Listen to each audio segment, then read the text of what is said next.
Satu, mahabbah, cinta. Nabi beribadah bukan lagi cari pahala, bukan lagi ingin dapat surga, bukan lagi supaya naik pangkat, bukan lagi supaya rezekinya dilancarkan seperti kebanyakan orang hari ini ibadah. Ya. Beliau ibadah uhib, aku cinta, aku mahabbah, aku suka. Itu dasar beliau beribadah. Sholat subuhnya ini adik-adik yang santri terpaksa atau sudah cinta? Ya, masih terpaksa, makanya ngantuk-ngantuk.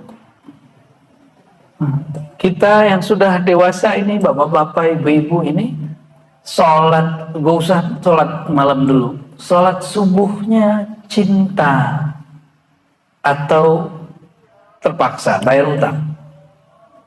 Bayar utang ya? Emang utang apaan? Kebanyakan logika kita sholat wajib itu bayar hutang. Itu sebabnya hampir semua orang yang menjalankan ibadah kewajiban dia kepada Allah hanya sebatas menunaikan utang, bukan cinta. Orang kalau cinta dia maksimal. Orang kalau cinta politik dia maksimal berpolitik. Orang kalau cinta jadi guru maka dia maksimal mengajar. Gak suka ngeluh. Orang kalau cinta jadi dai maka dia maksimal mengajar murid, mengajar jamaah, dan dia sediakan, dia siapkan bahan-bahan yang berkualitas, bukan asbun, bukan asal bunyi. Orang kalau dia cinta menjadi abdi negara maka dia lebihkan pengabdian dia lebih dari jam kantornya, bukan banyak menuntut. Orang kalau cinta dia memikirkan apa yang sudah aku korbankan, bukan apa yang sudah aku terima. Tapi kalau orang belum cinta, yang dia pikirkan, ini tugas lagi ya, gaji nggak naik-naik, tunjangan nggak ada, lemburannya nggak dibayar. Ya, kalau santri mikirnya apa?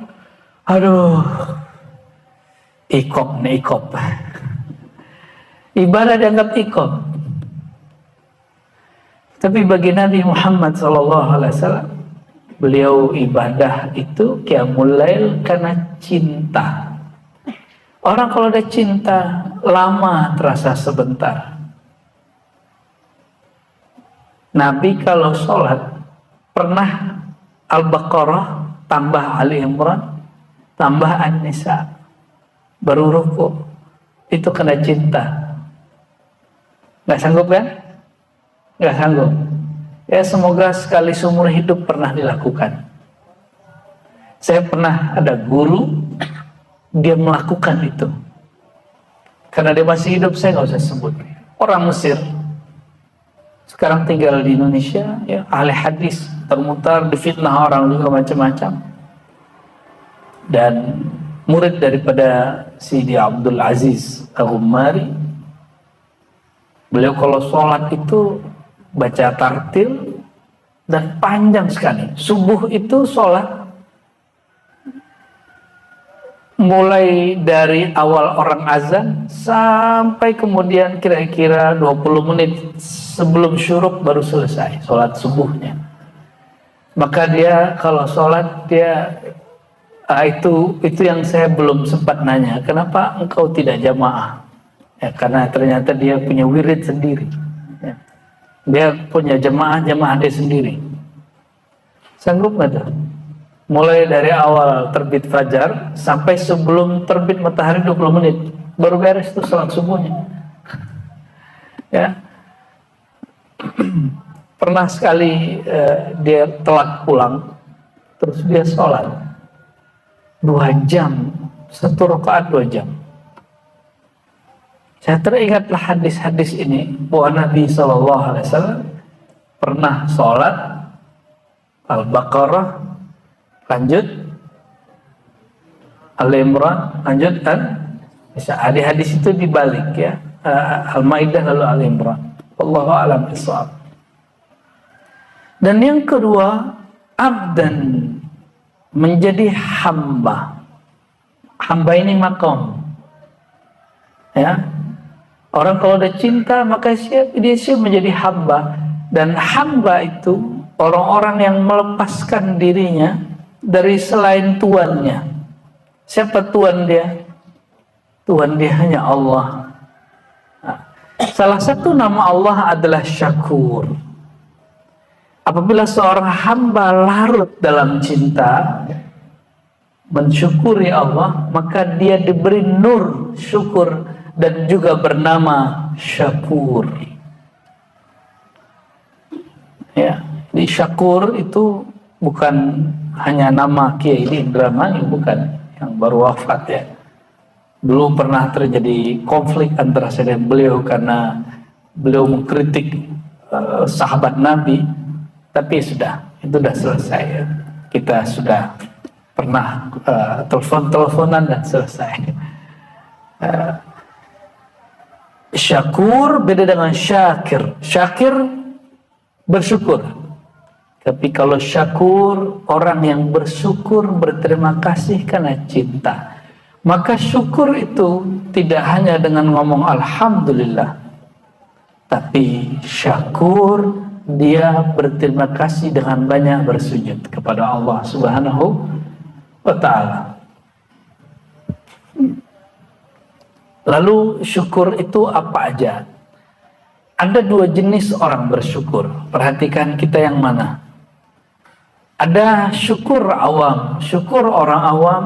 Kebanyakan manusia syukur nikmah, hanya mensyukuri pemberian. Pemberian nambah tambah syukurnya.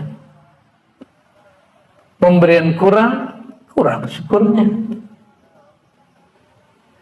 Ada yang kedua, ini syukur para kekasih Allah, wali-wali Allah, disebut syukrul khawas.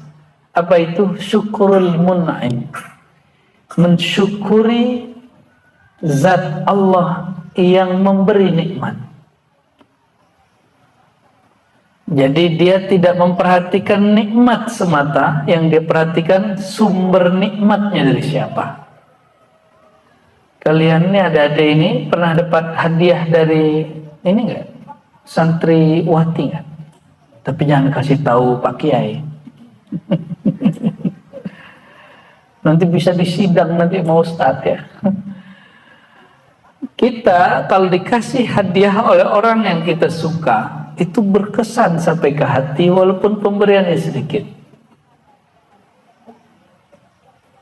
Tapi kalau dikasih oleh orang yang gak dikenal, kita juga belum ada kontak dengan dia, rasanya kalau dikasih banyak pun rasanya sedikit.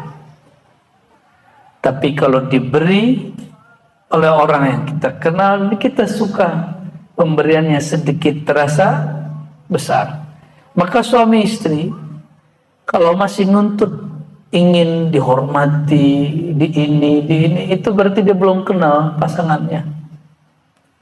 Kalau dikenal pasangannya, dia nggak mikir dia menerima apa dari pasangannya, tapi yang dia pikirkan apa yang dapat aku korbankan untuk pasanganku. Sudah begitu belum? Masih nuntut-nuntut ya sama pasangannya. Hah? Kamu itu, masih begitu nggak? Kalau masih begitu, belum cinta yang hakiki, belum cinta fillah, baru cinta fisyahwah, bercinta syahwat. Ya, nanti kalau habislah syahwatnya, habis juga cintanya. Nauzubillah min dzalik.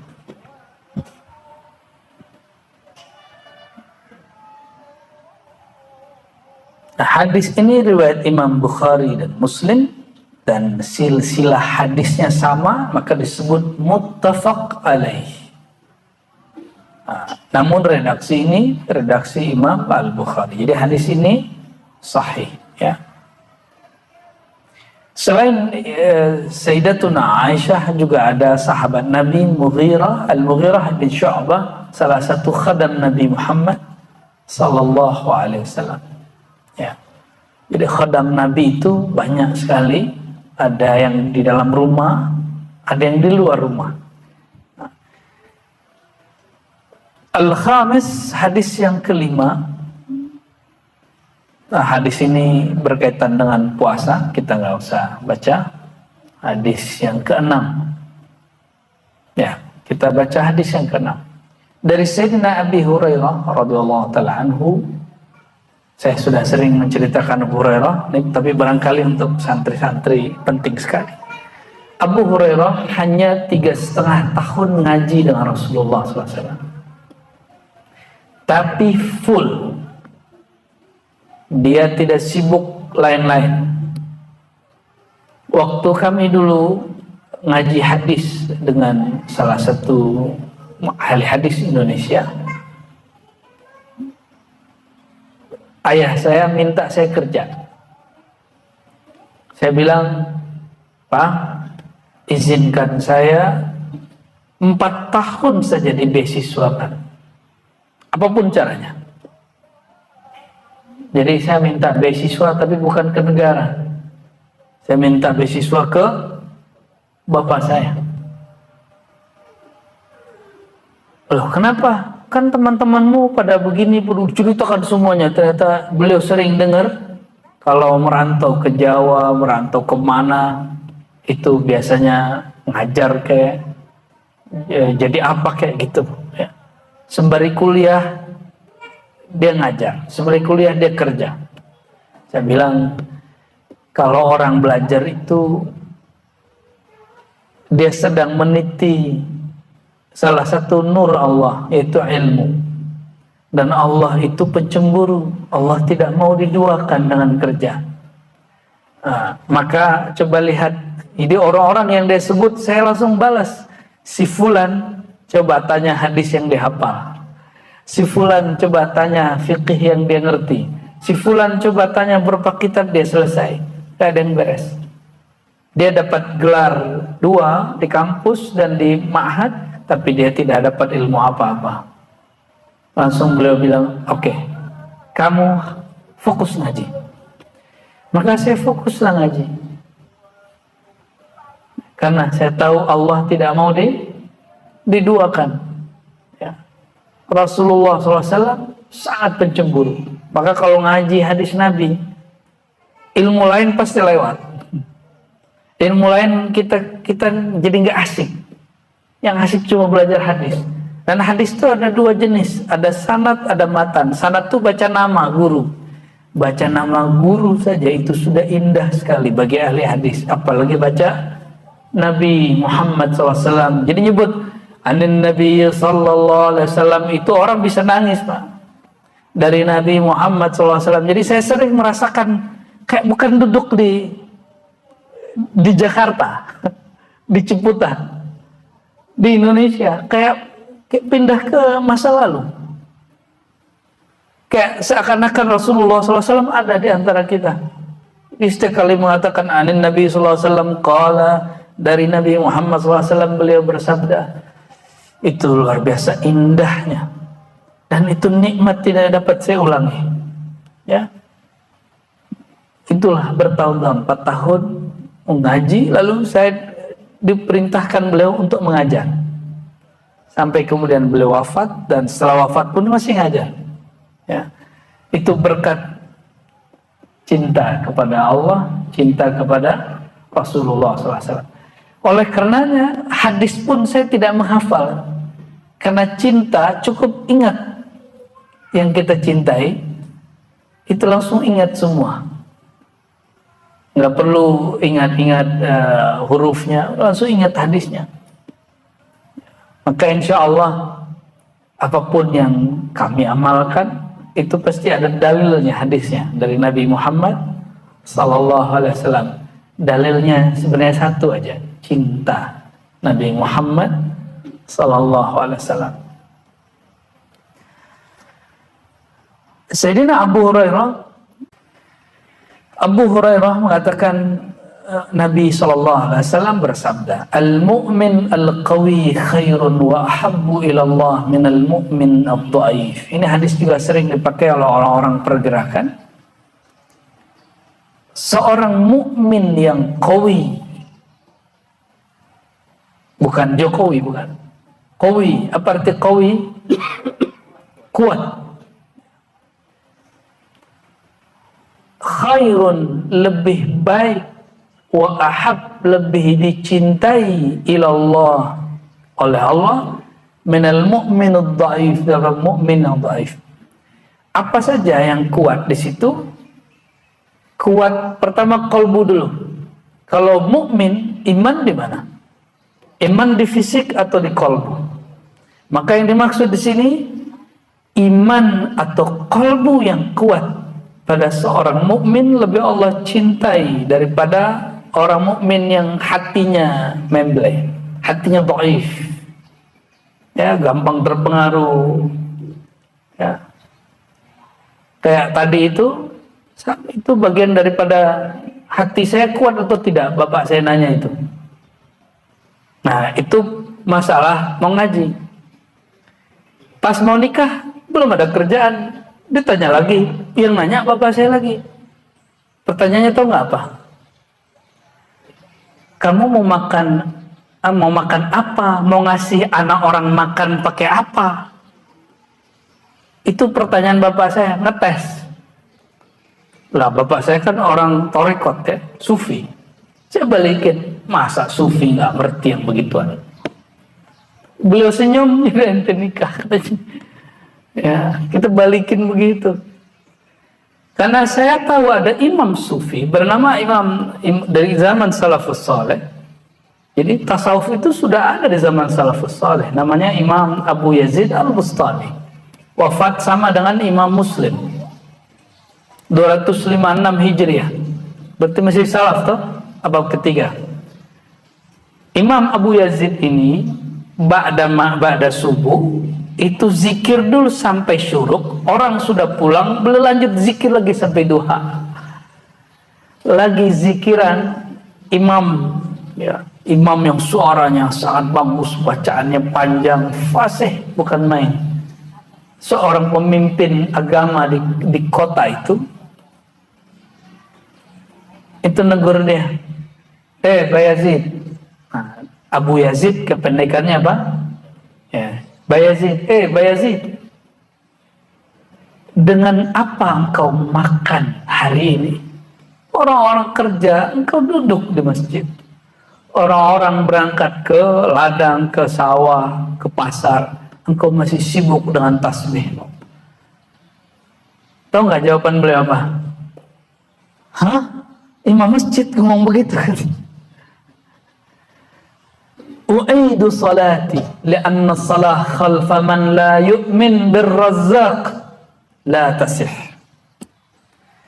Saya wajib mengulangi salatku karena bermakmum kepada orang yang tidak percaya Allah menyamin rezeki hambanya tidak sah, karena dia tidak mukmin. Syarat seorang imam, dia harus Islam, dia harus mukmin.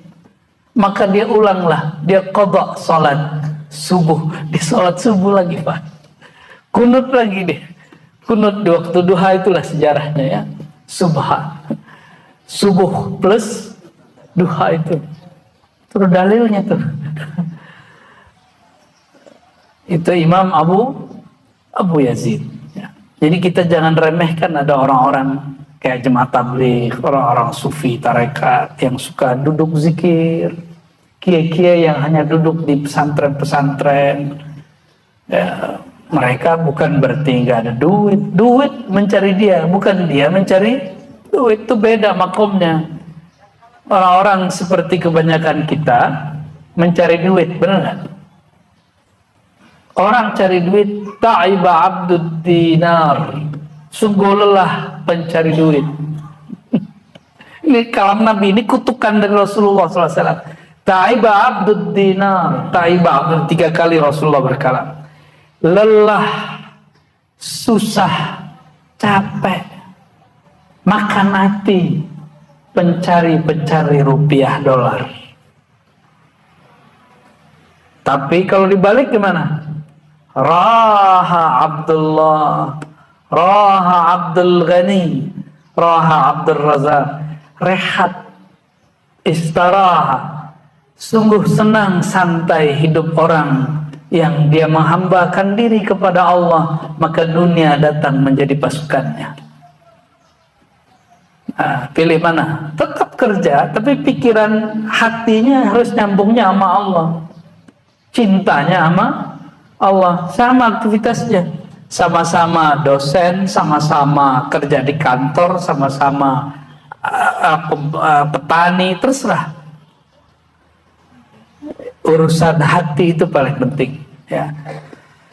Nah, Sayyidina Abu Hurairah betul-betul menghayati dia jadi santri Nabi Muhammad SAW. Maka beliau yang tadinya pernah tidak makan 3 hari 3 malam, itu di zaman Sayyidina Umar menjadi gubernur di Bahrain dan menjadi pengusaha. Tapi waktu itu belum ada KPK, langsung KPK-nya Umar. Sayyidina Umar langsung sidang. Ini ada laporan. Kalau sekarang orang nanya, kok rekeningmu tiba-tiba bengkak? Gitu. Abu Hurairah ini dia suka berdagang. Dia punya perusahaan ternak. Sayyidina Umar mengatakan, ente ini pemimpin, masih sempat jadi pedagang. Jangan-jangan ente korupsi. Kata Abu Hurairah, enggak, itu gaji saya kembangkan karena beliau seorang yang suka berwirausaha. Kata Sayyidina Umar, nggak bisa, ya, ini nggak benar, ini pencitraannya nggak sahih ini. Akhirnya beliau diberhentikan dari gubernur dan semua kekayaannya diambil, disita oleh Baitul Mal. Masya Allah. Setelah beberapa bulan, Sayyidina Umar cari pengganti Abu Hurairah, sebaik Abu Hurairah nggak ketemu. Karena beliau seorang amir, juga seorang zuhud, dan seorang muallim, juga guru. Nggak ketemu. Abu Hurairah itu, kalau ada orang lagi tengkar, itu disuruh pulang. Kamu nggak boleh ngaji. Silaturahim dulu. Minta maaf dulu dengan orang yang kamu tengkar.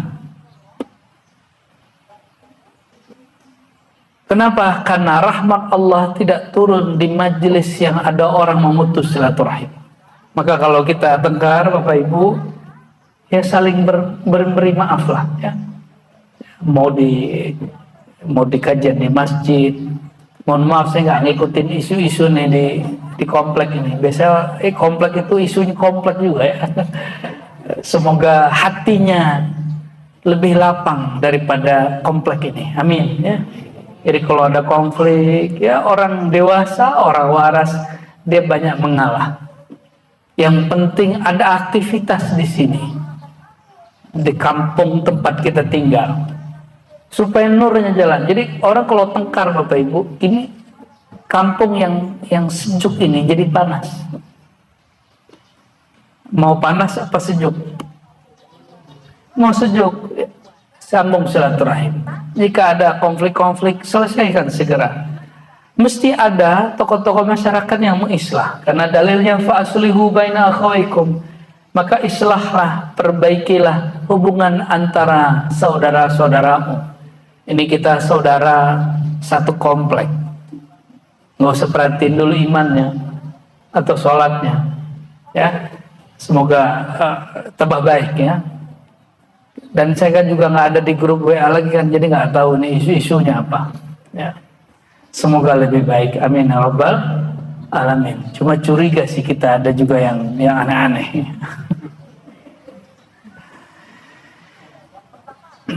Salah satu mukmin yang kuat hatinya, dia tahan dicaci maki orang.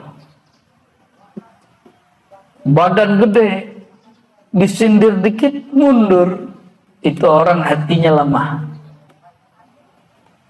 Maka hati yang paling kuat itu hati baginda Nabi Muhammad SAW. Beliau dicaci maki di kampungnya, lalu beliau pergi ke Taif pun dicaci maki. Apakah kalbu Nabi goyang? Enggak. Orang yang mencaci makinya dan menyakiti beliau itu didoakan kebaikan, bukan didoakan keburukan. Itu ciri-ciri orang kuat. Ini baru apa-apa langsung pakai hizib. Hizib apa tuh kalau lagi tengkar kita, Pak Haji? Hizib Nasr ya? Itu amalan kiai itu. Ya Allah, Hizib Nasr itu kalau perang memusuh Allah, bukan sesama muslim. Makanya gak bekerja itu hizib. Karena Sidi Abdul Hasan Syazili Imam Sunnah, dan beliau pesan Imam Ahli Sunnah. Apa kata beliau? Jangan pakai hizibku, wirid-wiridku, kecuali untuk kepentingan Islam. Ini kiai menyerang kiai, ini jamaah ngeri jamaah. Itu tanda hati gak kuat. Tersinggung dikit balas pakai wirid. Ya saya dulu begitu, tapi ditegur waktu zikir, ya Latif, ya Latif, ya Latif, ya Latif, ya Latif. Apa kata Nabi SAW? Istafti qalbak, minta fatwa kau dalam kolbumu. Maka kita punya guru di dalam diri ini, disebut guru qalbiyah. Nabi sendiri yang ngasih nama, istafti qalbak, mintalah fatwa, petuah kepada kolbumu. Hadis sahih. Karena kita nggak setiap hari sama guru, sama kiai. Maka di sini ada kiai batin oleh Al-Imam Najmuddin Al-Kubra, itu disebut Syekhul Ghaib. Apa istilahnya? Kalau saya menyebutnya Syekh Qalbi. Syekh Ghaib ini istilahnya agak horor ya. Kita pakai istilah Nabawi, istilah Nabi Muhammad SAW, mufti kolbu. Mufti kolbu. Orang kalau zikir Asmaul Husna, karena makanan kolbu adalah nama Allah. Kalau lagi ada masalah, baca nama Allah. Lagi ada diserang orang, baca nama Allah. Dicaci maki orang, nama yang paling bagus, Ya Latif. Apa arti Ya Latif? Wahai yang maha lembut, wahai yang maha santun, wahai yang maha baik. Itu Ya Latif, Ya Latif. Imam Abdul Hasan Syazili memberikan angka sesuai nilai angka kalimat itu, yaitu 129 secara ilmu hisabul jumal. Dan saya lakukan Bapak Ibu. Kalau saya dicaci maki orang, itu baca zikir Ya Latif, Ya Latif. Itu kolbu ngomong gini, Ar-Razi, Allah itu memberi makhluk setiap hari, tapi dihumpat setiap detik. Allah itu menyayangi makhluk setiap saat, tapi Allah disekutui per saat.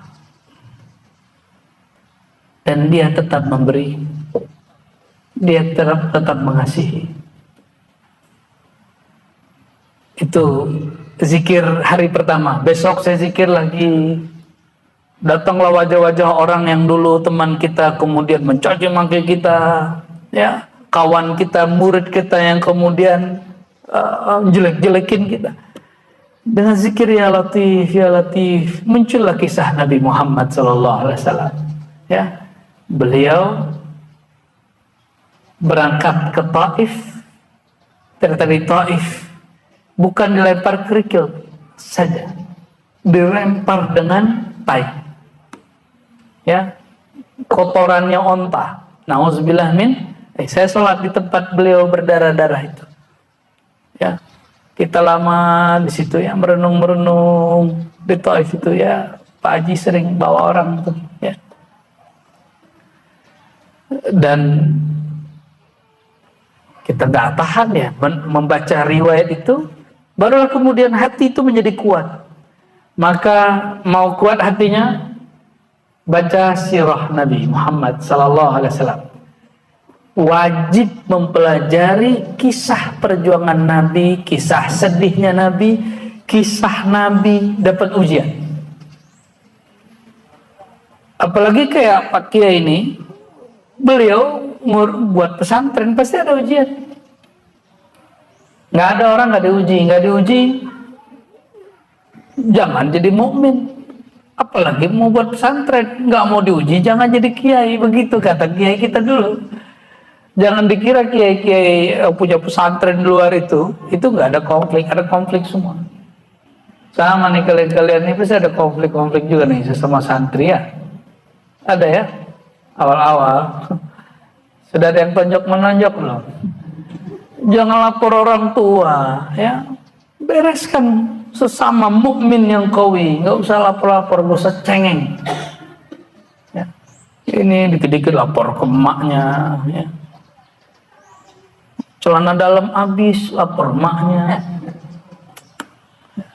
Makan telat, nangis ke emaknya. Gimana mau jadi mukmin al-qawi? Mental begini, nanti kalau jadi politisi datangnya ke dukun. Karena suka ngeluh, pengen jalan pintas. Atau cari uskun, ustadz tapi dukun. Oh itu banyak hari ini. Bajunya ustadz, dalamnya dukun. Bajunya wali, dalamnya setan. Na'udzubillah min dzalik. Karena syaitan dapat mengalir di seluruh pembuluh darah. Jadi syaitan dapat nyamar jadi kiai, jadi ustadz, jadi ahli zikir. Dia gunakan zikir untuk kepentingan duniawi. Na'udzubillah min dzalik. Untuk jerang orang. Nah itu kiai syaitan itu. Ya, bukan kiai kekasih Allah. Na'udzubillah min dzalik. Jadi mukmin yang kuat bukan hanya fisik, tapi kolbunya tahan banting. Kolbunya tahan banting. Dicolek dikit di sosial media langsung balas. Itu gak kuat kolbunya, kolbu cemen itu. Kolbu dhaif. Ya, disentil dikit sama YouTuber, sama Facebooker, apalagi Instagraman, langsung kemudian ngamuk. Ya salah, Rasulullah SAW itu dibicarakan di setiap sudut Mekah. Kalau beliau mesti datang ke setiap rumah, kapan selesai masalah? Ya, maka saya kasih tahu beberapa orang-orang yang ngaji kita dulu, jangan balasin. Kalau ada orang caci makin, gak usah ditanggapi. Maka ketika ada satu orang saja nanggepin baik di Facebook, apalagi mendatangi rumah orang yang begitu, itu hatinya nggak beres. Hatinya lemah. Kita kasih tahu dia udah cuek, udah nggak mau dengar. Kita kasih tahu dia main handphone. Hatinya sudah lemah. Ya, orang kalau udah begitu, ya sudah. Laka malaka, ya. Apa yang urusan kamu udah begitu jadinya. Ya. Tilka ummatun qad khalat laha ma kasabat wa alaiha ma iktasabat. Wa fi kulli khair. Wa fi kullin khair. Mukmin yang kuat itu mindset dia segala sesuatu pasti ada baiknya. Mau musibah itu kan bahasa Arab. Allah ingin menyentil itu asaba. Maka di Quran silakan cek ke Pak Kiai, beliau hafiz Quran. Kata asaba itu tidak hanya untuk negatif, juga untuk hal yang positif. Benar Ustaz? Ya. Jadi Allah memusibahkan tidak hanya keburukan, tapi juga khair. Tapi kita di bahasa Indonesia musibah hanya yang buruk-buruk. Hanya yang buruk-buruk. Padahal dalam Al-Quran ada yang baik, ada yang buruk. Bahkan kata bala di Quran itu ada khair, ada syar, ada hasanah, ada sayyi'ah. Kadang kata bala itu artinya adalah ujian untuk menaiki orang. Bahasa lainnya menempa. Pisau terbaik, pisau yang ditempa lama. Maka kolbu terbaik, kolbu yang ditempanya berkali-kali. Termasuk memahami aliran-aliran. Ini jangan dikira Pak. Hampir semua aliran-aliran yang ada di tahun 1997 sampai 2010 saya ikut. Hampir semua.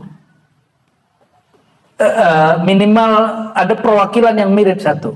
Untuk aliran negara Islam ikut satu kelompok ini. Ya, silakan. untuk aliran manhaj sunnah, saya ikut satu kelompok ini. Ikut juga yang versi yang ada di negara jiran, ya. Ikut juga yang kemudian yang ada di India. Toriko kita ikuti, kita penasaran, kita ingin mencari tahu. Namun alhamdulillah kita nggak berhenti. Bagi kita ini semua orang Islam dan semua orang beriman dan ingin mendekat kepada Allah, tapi beda-beda cara. Sampailah kemudian ngaji hadis. Ternyata torikotnya Nabi ngaji. Udah kita ngaji baca kitab, membaca sunnah Nabi. Dulu saya kira guru saya itu ngaji hadis itu sorbanan tiap hari, pakai gamis tiap hari. Ini boleh loh pakai gamis tiap hari, tapi ini hanya persepsi saya. Dulu saya kira guru sunnah saya itu setiap hari pakai serban, pakai gamis, pakai tongkat. Ternyata 4 tahun ngaji dengan beliau hanya pakai sarung dan pakai baju koko. Ya, kopiahnya kopiah putih. Kalau khotbah pakai kopiah hitam. Kalau ke tempat tertentu baru pakai gamis. Sekali aja. Ya, sampai kemudian beberapa lebih dari 10 tahun kita khidmat kepada beliau, itu hanya 2 kali pakai gamis. Artinya apa? Ternyata sunnah Nabi itu bukan hanya cara berpakaian Arab, tapi sunnah Nabi itu lebih sederhana dari itu. Pernah dapat hadis nggak Nabi pakai sarung? Belum tahu ya? Nanti baca Sahih Bukhari, itu disebutkan dalam 3 hadis pertama bahwa Nabi lagi mau berangkat ke masjid. Kata Sayyidina Abu Bakar, bukan Abu Bakar, beliau membiarkan sarungnya melorot ke bawah lagi sholat. Beda dengan hadis Sayyidina Ibnu Umar. Sayyidina Abdullah bin Umar melihat Nabi kemudian menarik sarungnya. Jadi ada 2 versi. Ada Nabi membiarkan di bawah mata kaki, ada Nabi melarang di bawah mata kaki. Dan Nabi disebutkan menggunakan izar. Apa arti izar? Sarung. Jadi pakai sarung bukan sunnah Syekh Hashim Asy'ari, ya, kayak Ahmad Dahlan, bukan. Sarung itu sunnah Nabi Muhammad SAW. Namun sunnah yang belum kita kerjain apa? Pakai jubah. Cuma belum pantas saja kan. Ntar kalau antum pakai jubah, kita tafadhal kiai jadi imam gitu kan. Berani Pak Fahmi? Jadi imam, habis itu kita minta khutbah, berani? Sayyidina Ali itu naruh rida ini, jadi di mulut tiap hari, ke pasar aja pakai ini. Sayyidina Ali. Dan pernah ketika Nabi SAW wafat, beliau nggak pakai rida, nggak pakai selendang. Karena nazar, ingin mengumpulkan Quran semua. Kalau belum terkumpul, tidak pakai kecuali pas Jumatan. Sekarang saya jarang Pak pakai Jumatan, karena kalau Jumatan pakai ini diminta khutbah sama orang. Nah, sekarang sering kita Jumatan tuh agak mojok-mojok di belakang gitu. Saya nggak pakai ini. Pernah di salah satu tempat di Jakarta Timur, udah nyamar-nyamar begitu. Ternyata khotibnya nggak datang. Ya, pengurusnya pengumuman, sedihnya bukan main. Jamaah tadi saya sudah konfirmasi sama khotib, katanya mau datang, ternyata nggak datang. Mohon jika ada yang mampu berkhutbah, tolong berdirilah. Kita pura-pura zikir Pak. Sebenarnya hati gelisah lah itu. Orang nunjuk. Saya biasa nggak pakai ini. Biasanya pakai.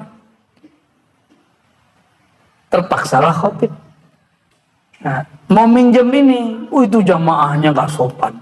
Ya, ada yang bisa saya pinjam ini nggak? Itu dilempar dari belakang, saking semangatnya. Itu sampai juga. Ya, saking semangatnya kalau husnuzon ya. Kalau kita agak ego-ego dikit, saya balikin ulang tuh.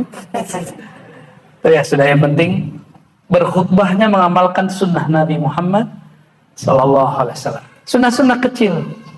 Ya, coba nanti kalau pakai ini, jangan ditaruh untuk alas sujud. Dipakai aja di mana? Di bahu, kanan atau kiri sama. Ya.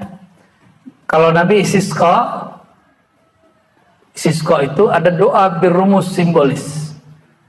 Mengganti musim, maka beliau mengatakan Allahumma hawwil alaina. Ya. Ubahlah ya Allah musim kering menjadi musim hujan. Maka beliau ketika mengatakan ubahlah ya Allah, pindahkanlah cuaca. Tidak begini. Nah, ini namanya doa berumus. Apa hubungannya naruh ini dengan itu? Nah, itu ternyata cara berekspresi kepada Allah SWT. Dan itu boleh, semuanya ada di Sahih Bukhari dan Sahih Muslim. Ya. Jadi ternyata semakin orang belajar sunnah, itu hidupnya semakin santai, gak tegang-tegang amat belajar sunnah. Ya. Jadi kami alhamdulillah Bapak Ibu mulai dari 2004 sampai 2020, kan 2019 saya pindah sini, tapi 2020 masih ngajar hadis tiap hari. Dan bukan pakai bahasa orang pengasinan, bukan. Pakai bahasa Arab. Ngajarnya pakai bahasa Arab. Muka-muka, bukan muka Arab toh. Tapi kita alhamdulillah ngajar pakai bahasa Arab. 2 jam pagi, 2 jam malam. Ya. Kadang pagi aja, malam tidak. Kadang malam aja, pagi tidak. Dan saya merasakan nikmat sekali, hidup kita lebih santai. Kita nggak curigaan sama orang. Setiap kali saya ngeliat ada orang, oh dalilnya ini, walaupun yang beramal nggak tahu dalilnya. Alhamdulillah Rabbil Alamin. Ya. Ihris ala ma yanfa'uk. Kalimat berikut, hendaklah engkau gemar untuk mencari sesuatu yang bermanfaat bagimu. Dalam konteks ini, yang bermanfaat untuk kekuatan imanmu. Makanan iman, ilmu. Karena iman di kolbu, ilmu di kolbu. Maka orang yang kurang ikut kajian-kajian keilmuan, hanya didoktrin, ini mohon maaf. Kajian ini ada 2 jenis. Ada kajian mendoktrin, menghilangkan logika sehat, kolbu yang bercahaya, dengan orang yang memberi makan kolbu. Apa itu? Menjelaskan ayat, menjelaskan sunnah, memahami hikmah-hikmah. Itu akan diberi terus. Jangan engkau lemah. Maka ada sahabat sendalnya putus, ngadu ke Rasulullah. Lemah nggak tuh? Gitu doang ngadu ke Rasulullah. Apa kata Nabi SAW? Sholli rakaatain, salat 2 rakaat. Untung dia ngadu ke Nabi, bukan ke dukun. Ke dukun ntar nanti dicari arah kemana nih hilang sendalnya nih ya. Dan begitu. Maka dalam hadis dikatakan man ata arrafan, siapa yang datang ke dukun. Dukun di situ artinya orang sok tahu, sok pinter, bukan orang pinter. Lam tuqbal salatuhu 40 yauman, tidak diterima salatnya 40 hari. Maka kita senang di musim politik orang hari ini gak datang ke dukun, datangnya ke survei, tim survei. Itu bagus. Itu waras Pak. Ya, yang gak waras itu datangnya ke siapa? Ke dukun. Apalagi ada orang mau kaya datang ke dukun, dukunnya miskin. Pengen wiridan kaya, dukunnya dipanggil Mbah Yai. Mbah Yai pengen kaya. Lah si dukunnya kismin. Kalau wiridan dia mujarab, pasti dia kaya duluan. Ini orang gak waras kalau udah masuk perdukunan itu ya. Jadi gak waras. Wa in asabaka syai'. Nah, itulah rahasia kenapa sholat tidak diterima. Wala taqrabus shalah wa antum sukara. Jangan kamu sholat kamu sedang mabuk. Ada mabuk karena minuman yang memabukkan. Ada orang mabuk karena pemahaman yang memabukkan. Wallahi demi Allah, orang yang suka datang ke dukun itu jiwanya, pikirannya mabuk. Maka sholat dia nggak diterima. Gimana mau terima pikiran dia nggak di badannya? Dalam hati dia sholat hanya fisiknya sholat, batin dia nggak sholat. nggak diterima sholat orang begitu, sholat mabuk gitu. Ya. Jadi jika mabuk fisik tidak diterima sholatnya, apalagi mabuk batin.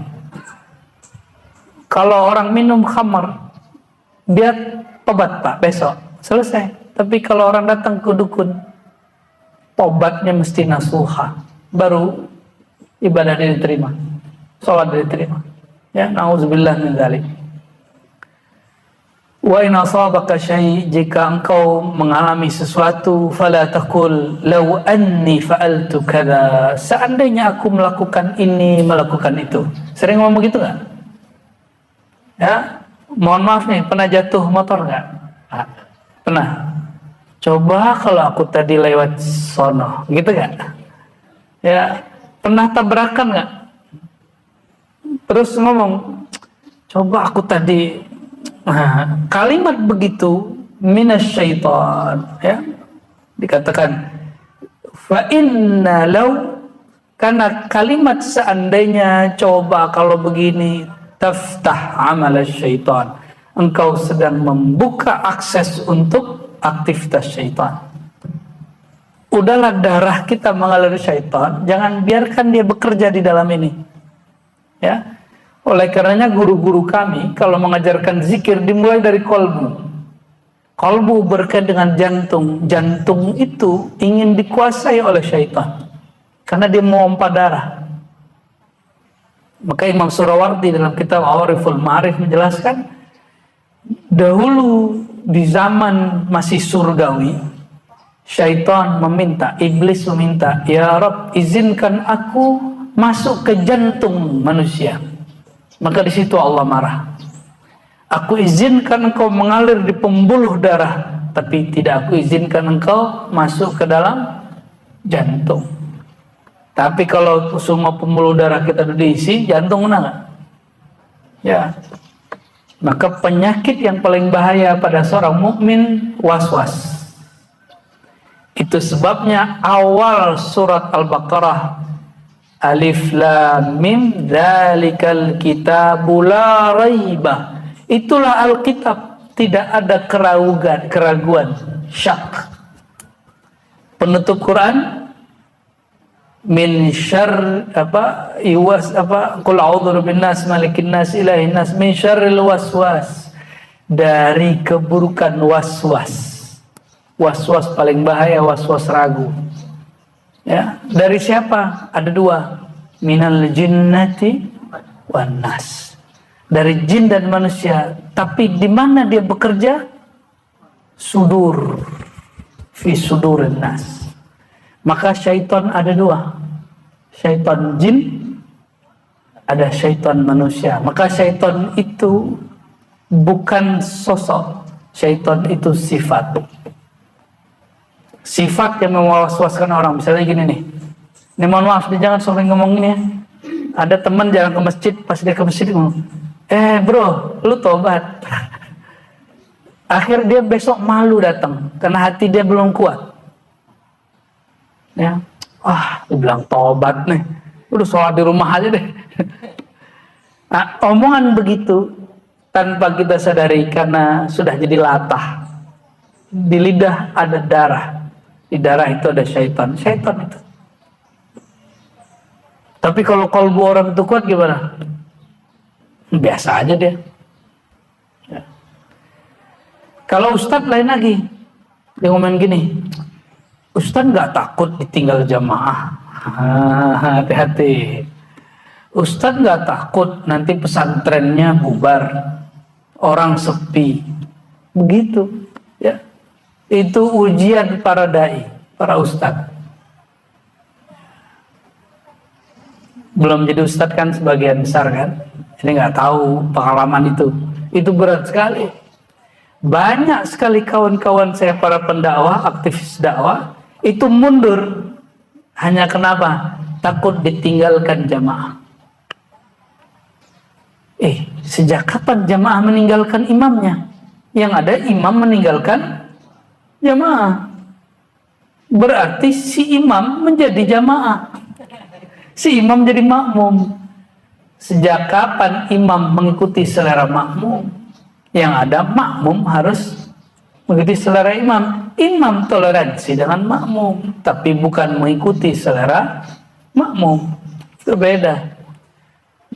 Maka imam kita mengatakan, jika engkau ingin menjadi imam, kuatkan hati. Gimana cara nguatkan? Dengan ilmu. Nggak ada lagi. Hanya orang berilmu yang Allah kuatkan kalbunya. Ya. Allahumma sholli ala sayyidina Muhammad. Kalimat terakhir di sini, hujibatin nar wa bisyahawat wa hujibatil jannatu bil makarih. Ya.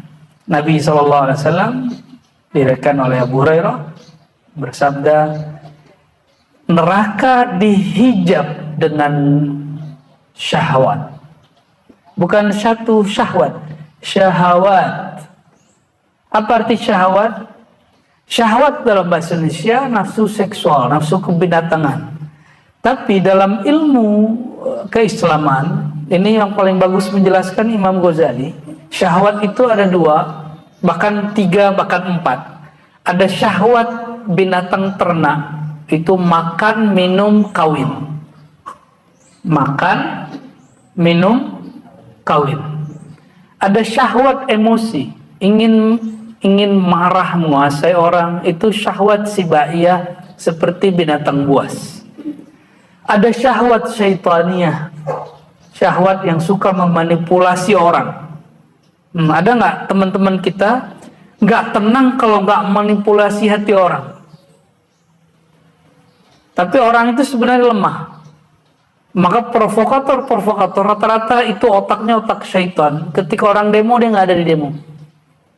Ya, orang demo dia kabur. Saya berkali-kali ketemu orang itu di pesawat. Ya, orang yang ngajak demo itu berkali-kali, Pak, di bandara. Loh, orang disuruh turun, dia terbang sama kita ke daerah. Saya kan nggak ngajak demo. Waktu itu, ya, waktu hari itu saya nggak ngajak demo.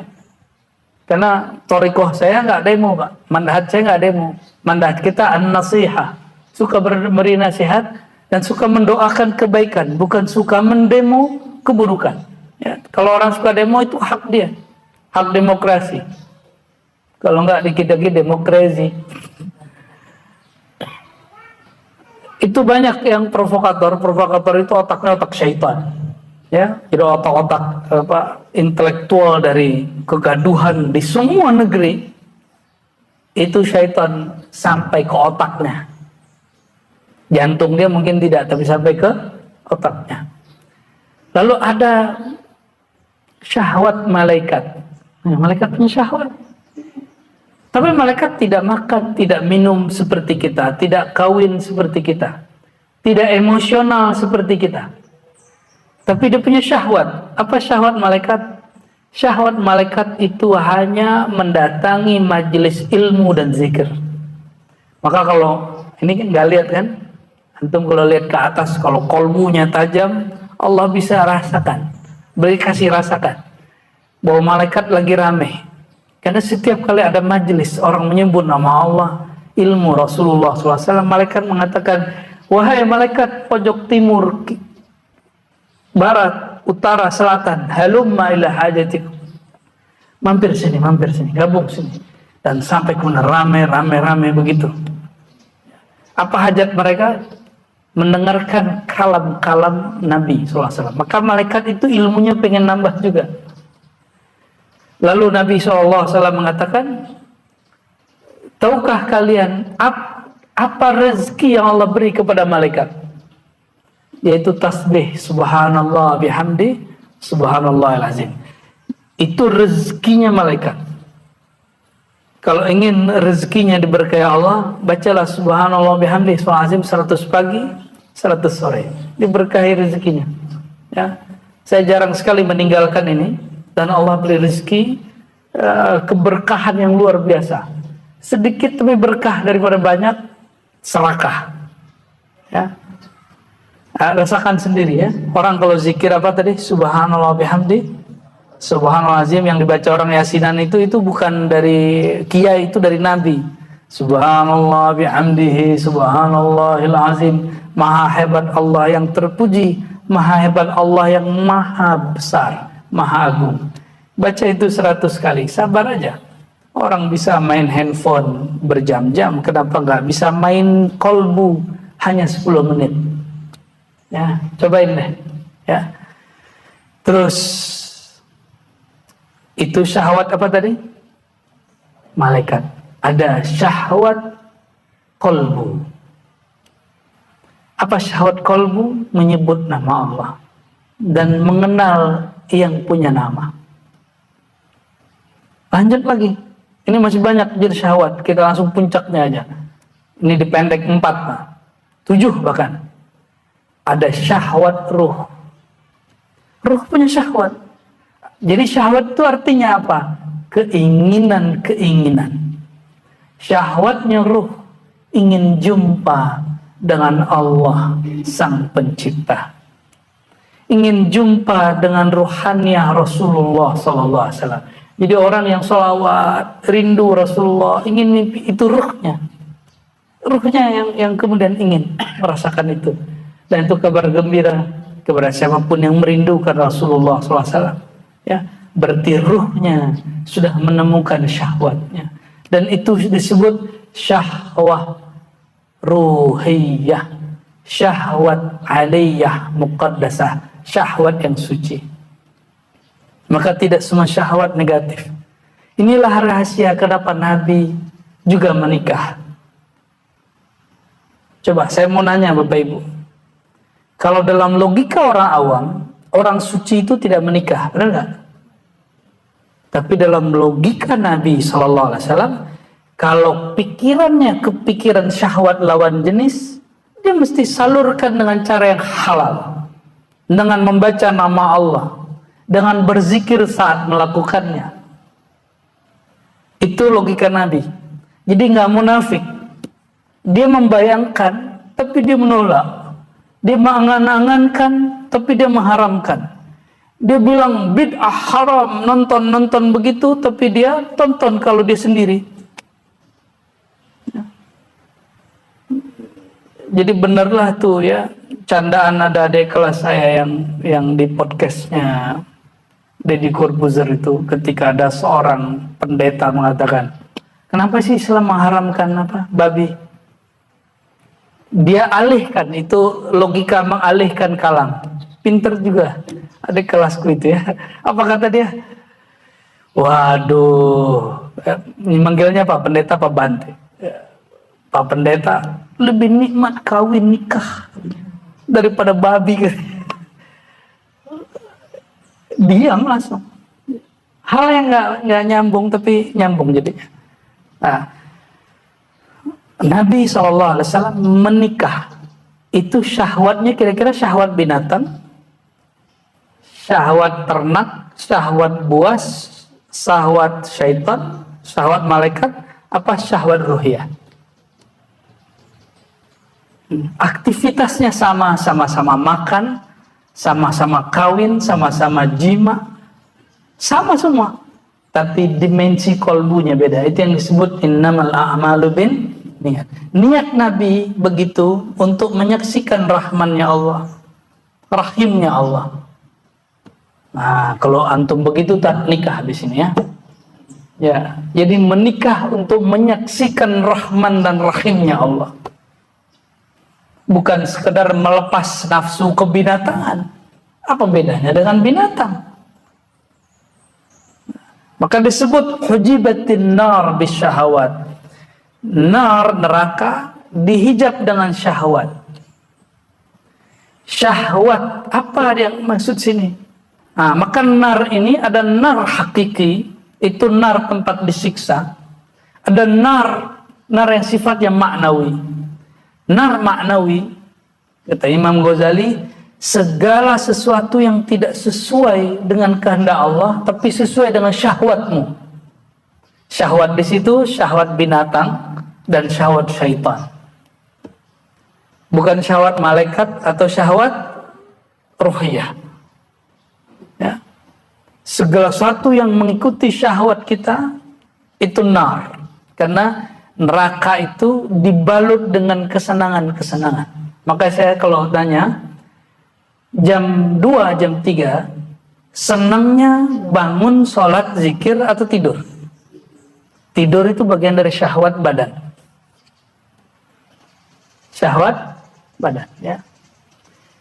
Jam 8 pagi maunya sarapan atau puasa? Maunya sarapan. Itu syahwat perut, syahwat binatang ternak. Kalau kita dicaci maki orang, pengennya apa? Membalas nggak? Itu namanya syahwat kebinatangan, binatang buas. Maka Nabi SAW mengatakan, jika engkau berpuasa pada hari berpuasa, lalu ada orang mencacimu atau ngajakmu tengkar, lagi di jalan dibentak orang, bego lu, gitu kan. Kalau kita disalib-salib orang, pernah digituin nggak? Kadang-kadang disebutin nejumun sama guguk. Kadang babi, aduh, kadang-kadang GOBLO, aduh, lengkap semua dah. Terpancing nggak mau jawab? Kalau terpancing, berarti batal puasa batinnya. Dia harus istighfar batinnya. Ya, apa kata Nabi? Jika engkau diajak tengkar sama orang, dicaci sama orang, dikata-katai orang, falyaqul inni shaim, katakan aku puasa. Berarti puasa apa itu? Puasa perut? Puasa otak? Enggak, puasa emosi. Ini disebut puasa ruhiyah. Ruhnya yang puasa. Sudah begitu puasanya? Jangankan di jalan, di rumah aja masih bentak-bentakan sama anak istri. Belum masuk itu, belum masuk. Ya. Di rumah aja masih kasar sama keluarga kita. Gimana mau di luar? Ya, mau di luar mau baik, di luar belum. Mulai dari rumah dulu, tumbuhkan sifat halim, sifat santun di rumah, pasti di luar bagus. Makanya rumah gelap, tidak ada nur, baca sholawat di sana 10 menit aja, 15 menit aja, itu rumah langsung terang Pak di sisi Allah. Qalbunya langsung terang, nurnya Nabi langsung ada di rumah. Syukur-syukur kayak teman-teman yang suka membacakan kitab di rumah. Indah sekali. Ya, kawan-kawan saya itu ada yang setiap pada sholat dia bacakan buku-buku hadis untuk keluarganya. Itu afdal. Cuma kalau keluarga santri itu norak begitu. Kalau keluarga santri pengennya langsung diskusi, Pak. Ya, tapi kalau orang awam hijrah pengennya formal-formal. Nah, itu silakan pilih stylenya masing-masing, ya. Dan di penutup hadis dikatakan, jika neraka dibalut dengan syahwat, sedangkan surga tempat bahagia hujibat bil makarih, dihijab, ditabir dengan sesuatu yang kita tidak suka. Kita dicaci, kita tidak suka dicaci, benar nggak? Kita nggak suka diam, tapi kita diam, kita senyum. Itu surga pertama. Maka Nabi SAW mengatakan, isbir falakal jannah, sabarlah kamu dapat bahagia. Surga dari di dunia, apalagi di akhirat. Maka coba lihat di dunia ini, orang paling bahagia orang yang jarang marah-marah. Mau dia kiai, mau dia habib, kata orang wali, suka marah-marah, itu wali setan itu. Nggak ada wali Allah suka marah-marah. Marahnya wali, marah nur, bukan marah nar. Marah dia menghidupkan kolbu. Makanya ada santri, ini tuh tepar-tepar Pak. Maklum kita pernah nyantri loh. Kalau dimarahin kiai guru, terima. Karena marahnya guru menghidupkan kolbu. Ya, semoga Allah Ta'ala memberkahi kita semua. Allah Ta'ala menghidupkan hati.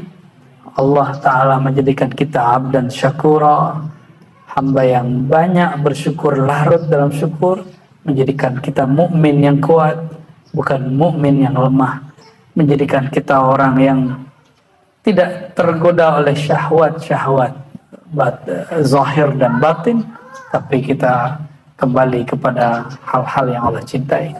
Na'udzubillahi minasyaitonirrajim. Bismillahirrahmanirrahim. Allahumma ya Rahman ya Rahim ya Karim ya Azim ya Syakur ya Syakur. Salli ala Sayyidina Muhammad abdi syakur. Ya Allah, limpahkanlah salawat dan salam kepada kekasih Engkau yang paling bersyukur, Nabi Muhammad sallallahu alaihi wasallam.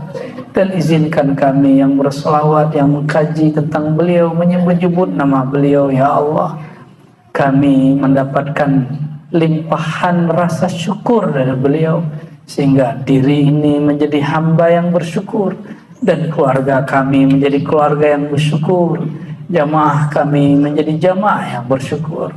Allahumma ya Allah, ya Qawi, ya Qawi, ya Mu'min, ya Muhaimin, ya Allah yang maha kuat, kuatkan batin kami, kuatkan ruh kami, kuatkan jasad kami. Allahumma ya Allah, berikan kami kekuatan seperti Engkau menguatkan para sahabat-sahabat Nabi Muhammad SAW. Ketika mereka dicaci, mereka tidak balas mencaci. Ketika mereka diumpat, mereka tidak balas mengumpat. Ketika mereka diputus silaturahim, mereka menyambung silaturahim. Ya Allah, inilah kekuatan yang kami minta. Fa minka ya Rabbana al-ijabah. Allahumma ya Allah ya muqallibal qulub, tsabbit qulubana ala dinika wa ta'atik. Allahumma ya Allah, hati kami sering berubah, mood kami sering berpindah-pindah, rasa kami sering bertukar. Maka ya Allah, hanya Engkau yang maha abadi, hanya Engkau yang maha tetap. Tetapkanlah kami dalam perubahan-perubahan kami selalu lebih dekat kepada Engkau. Maka apapun keadaan kami ya Allah, tariklah kami mendekat kepada Engkau, mendekat, mendengar, mempelajari sunnah-sunnah Nabi-Mu. Rabbana atina fid dunya hasanah wa fil akhirati hasanah wa qina adzabannar. Ya Allah, berikan kebahagiaan bagi kami di dunia dengan mengenal Engkau, mengikuti kekasih Engkau, dan bahagia di akhirat mendapatkan pandangan rahmat Engkau dan mendapatkan syafaat kekasih Engkau Nabi Muhammad sallallahu alaihi wasallam. Rabbana ya Rabbana salli ala habibika Muhammad sallallahu alaihi wasallam. Allahumma astur auratina bi jamali sitrik, walhamdulillahi rabbil alamin. Al-Fatihah.